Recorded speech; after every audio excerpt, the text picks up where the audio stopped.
Tokyo Woof Woof, Chapter 10. It was raining. Ichigo, having lost one of the men she might have loved, wanted to be alone to think about it all. She was outside in the raining and was thinking. Her heart was heavy in her chest and she had eyes wet from her crystalline tears. She stepped toward the door to her house and paused, thinking about Messiah. How could she face Otachi now that she was feeling this weight? She shook her head and pulled her hand back. No one. She couldn't speak to him now. They were on a break. Sadly, she went into the house and to her room. She sat on her bed and cried, but then heard a deep, mystical voice. "Don't you just wish you could bring them back?" the voice said. It belonged to Kish. He suddenly appeared behind her and hugged around her neck. "I'm here for you now, Kitty Kate." Ichigo stiffened, not knowing how to react. "No, Kish," she said sharply, but she was too sad to pull away. She wanted secretly to listen to what it was Kish had to say. Yes, I do," she whispered, crying her more.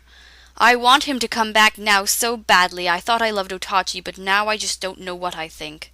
Kish smiled across his devious face. "I don't think you need either of them, cute little Koneko-chan." He swung around to stand in front of her, yellow eyes eyeing her intently. "I think you should just come with me instead. I'm all you really need, and I can make you forget both of them." She shook her head. "No, Kish," she said. "You don't know anything. I need to." She trailed off, not knowing what she wanted. Her eyes were cold and watery.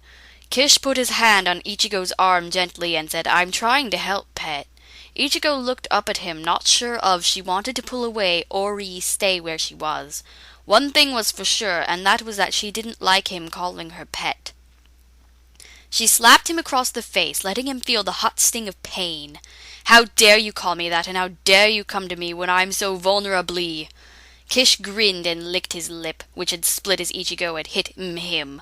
"Oh, fine," he said cruelly, a devilish glint in his eyes. "You have a lot of anger, Ichigo. You want to make every suffer as much as you." He laughed cruelly. Ichigo was silent.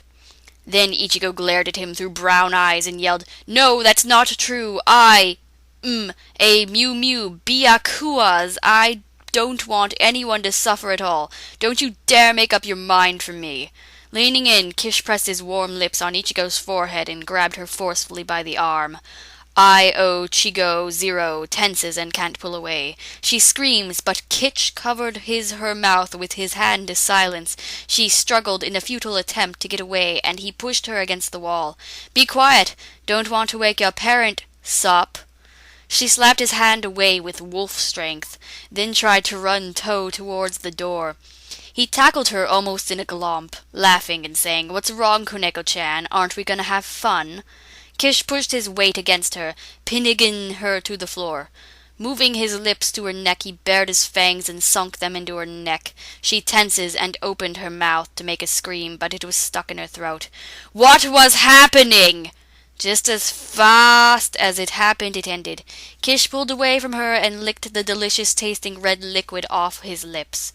It was sweet, exactly how he imagined her to taste. Ichigo whimpered, feeling dizzy. "I don't feel good," she whispered, turning pale. Her eyes glowed in the dim light, and she shut them. Kish, still on top of her, laughed lowly and whispered, "Soon." Why? Why did this jerk bite my neck? Ichigo thought silently to herself. Kish let out a soft chickle and got off of her. She passed out in a pool of her own blood, her eyes and chest burning. Meanwhile, at the cafe, Mint was worried. Where was Ichigo? She didn't know, so she was worried. Coursing her arm, she shook her head and went back to cooking. Mint was learning to cook and wasn't so good. "I will be a chef one day," said Minty sadly. "Hey, what are you cooking?" asked Lettuce. "I'm making a souffle," Mint smiled. Lettuce smiled. "I like souffle," she said. "Ichigo does too. Hey, has anyone seen her today? She disappeared after the fun roll." "She's probably still sad about it," Otachi said, crossing his arms. Zakuro sighed and said, "Me aunt make me a burrito." Mint frowned and put her hands on her hips. "I am a French chef, Zakura One-chan," she said indignantly. "I don't make burritos. If Ichigo were here, she'd make me a burrito, get it?"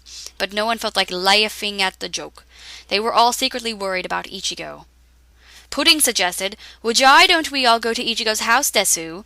The rest agreed by nod except for Otachi, who felt uneasy. "I don't know," he said, but the others left. Otachi decided to look around the park by himself. He was sad that he and Ichigo were broken up and didn't want to see her, but at the park, a crash happening. "Oh no, it am," said Otachi. "Alien!" Zagutro wasn't listening, and was listening to Vocaloid on her iPod. Otachi ran to the crash site. Otachi gasped when he saw the alien predecessor. He transformed into his Woof Woof outfit, which was black pants and black long sleeves. He had red fuzz trim and fangs like a wolf. He pulled out his sword and attacked the Turhi Predocyte jumped away and revealed behind it was behind Ichigo. Ichigo had her eyes closed, and when she opened them, the gay were red like blood and empty. Otachi looked again, and she looked sharply. Something was wrong. One eye was blue. She smiles coldly at Otachi. "Ichigo?" he asked. Ichigo laughed quietly and waved her arm. A ray of ice slammed Otachi against the wall. Otachi was shocked, and the ice was ice cold. He stared up at Ichigo and glared. "What have they done to you?" he ached calmly. She shook her head. "You wouldn't understand," she said. She shot fire out and hit Otachi hard. He screamed and got still. He was wonder. What happened? Ichigo was look like herself. She had on a black dress. Her hat went to her knees and was one piece.